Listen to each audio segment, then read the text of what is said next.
icra oynadım. Neticede 1945 yılı geldi. 1945 Temmuz'unda, Temmuz-Ağustos'ta Mançurya'ya Kızıl Ordu girdi.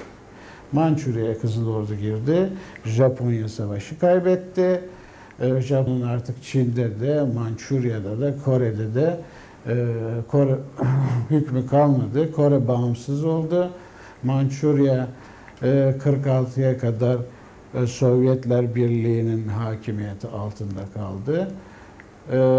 Ve daha sonra 49'da malum burada Mao rejimi ülkeyi kontrole aldı.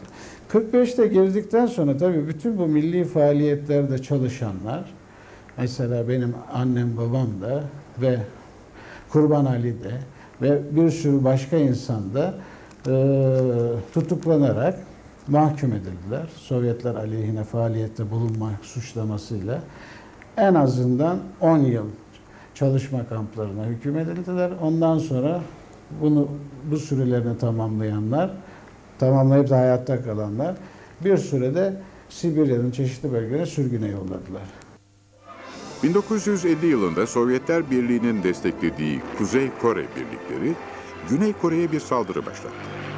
Bunun üzerine Birleşmiş Milletler olağanüstü toplanarak üye ülkeleri Kuzey Kore'nin saldırısını durdurmak için yardıma çağırdı. Amerika Birleşik Devletleri Başkanı Truman, uluslararası güce katılmak üzere General MacArthur komutasındaki askerlerini Kore'ye gönderdi. Çağrıya Türkiye'de uydu. Hükümet 4500 kişilik bir kuvveti Tuğgeneral Tahsin Yazıcı komutasında Kore'ye gönderme kararı aldı. Birleşmiş Milletler bayrağı altında savaşması kararlaştırılan ilk Türk yayı Kore'ye 19 Ekim 1950'de ulaştı. Türkiye yaklaşık 3 yıl süren Kore Savaşı'na 3 kez destekli Tugay gücünde değiştirme birliği gönderdi. Kore Birliği verdiği 721 şehit, 2147 yaralı, 234 tutsak ve 175 kayıpla Kore Savaşı'nda Birleşmiş Milletler gücünün en ağır kayba uğrayan birliklerinden biri oldu.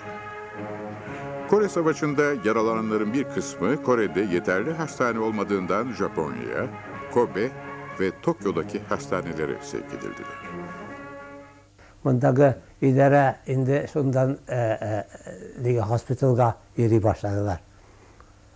Ni gerekli alarga ditip bir 6 ay mı, bir yıl mı hadi indi bilmiyorum. Lakin alarga yardım işlediler. Kobe'den Osaka her gün varıp hatunlar vardılar, yerlerde vardılar, buluştular. Yemekler pişirip ditip alarga indi pek şartlandılar, indi pek memnun kaldılar. Bir defa hastaneden bu irtibat hayatı olayına bir tercüman olsaydı demiş. Bunu söyleyince bizimkiler o kadar koşmuşlar ki doktorum rica ederim söyleniz ki biraz sırayla böyle